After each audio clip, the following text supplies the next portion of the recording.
Hello! So again, we are back talking about educational things. Today we were talking about cognitive development.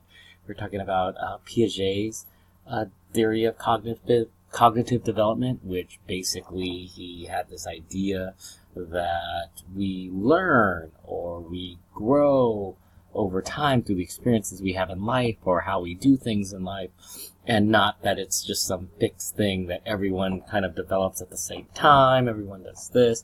And his theory is really interesting. One of the things I really like about it is this idea behind this idea of schemas, or these ideas that we have of like how we have like experiences when we go to like a restaurant, or an experience of how something went in life.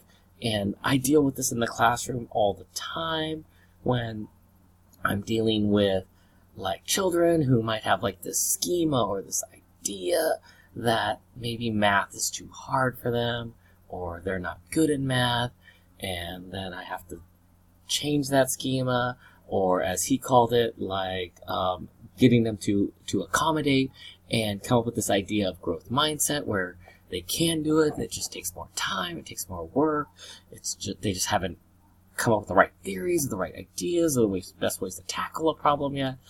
And this whole idea behind these schemas, or these preordained or these predetermined ideas of how things go, is truly really, really interesting, and I really like that. I also liked his 4 developmental stages where he broke it simply down, where you had like the sensory motor, where you were basically learning about this idea of object permanence, which kind of reminds me of back in the day when you're playing peekaboo, and kids would get this crazy idea of like if you covered your face, you'd like, where did Mr. K go? Where did he go? And then you open your hands, and boom, there I am again. But then kids will start to determine like, oh no, he's that guy. He's behind those hands. I know this. And that's when they start to develop that sort of thinking of thought. Or when we talk about pre-operational, when you start the make-believe in the play, or when you talk about how like a broom can be like a horse, or like a piece of paper could be like folded up, could be like a laser gun for a soldier, is that idea of that objects can be symbols, or take on different meanings, or different things. Another thing I really liked about this chapter was when we got into Vygotsky's zone of proximal development. I use this a lot in school, and this idea of like scaffolding and figuring out where different things are, and how much scaffolding or how much differentiation I need to do to a lesson in order to help my students to understand it, because every student learns differently, and I have students that are way low or students that are way high, and to sort of create this balance in curriculum where the way lows and the way highs could work together and get the same thing out of it through basic structuring and scaffolding and collaboration, and this idea of putting things together is just a great way of learning it. And I really liked his idea of a more knowledgeable other is really the best way to learn, and that's kind of this idea behind teaching and why we have teachers. Teachers are those more knowledgeable others that are there to that have this very vital and this very important job of being able to explain to students, or to even their parents, or their friends, about how the best way to explain math or social skills like integrity or compassion or respect play out in their everyday lives, and that idea of like kind of getting that in its simplest terms, like to get that light bulb to go off in their head, and that aha moment where they're like, oh, this totally makes sense to me.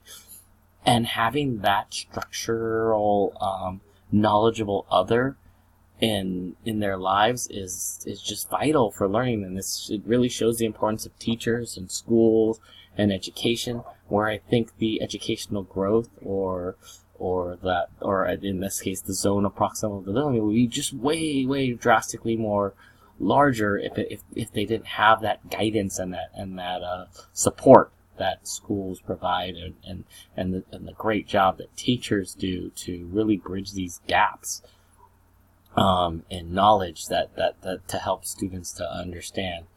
And I also liked how it got into this idea of collaboration, which I use a lot in the classroom too, where you're mixing readers of different levels together to get different experiences, not only for the high readers but the low readers.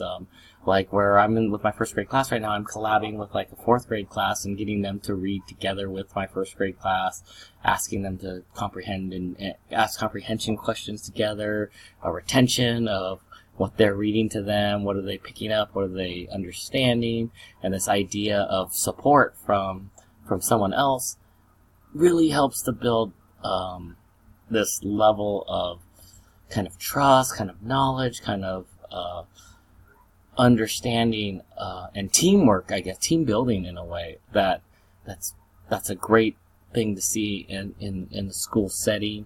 It's a way to also test obviously their comprehension and their understanding of what's being read to them and how things are and why things are the way they are. Can they come up with like problems and solutions and critical thinking of why things are happening?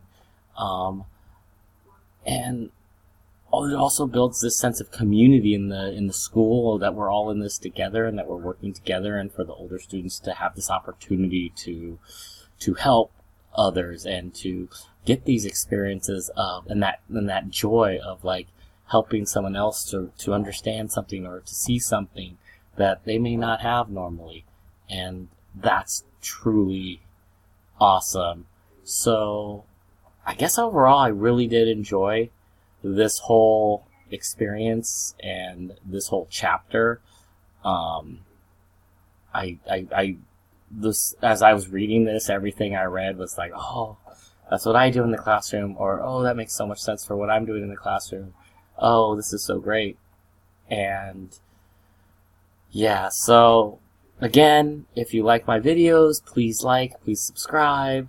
Let's try and get this trending. Let's try and go for the #1 video on YouTube, because I know people just really love videos where we talk about educational theories, and I show you comic strips I make about girls talking to dogs. If these are things that are for you, then like, subscribe, and thank you so much for watching my channel.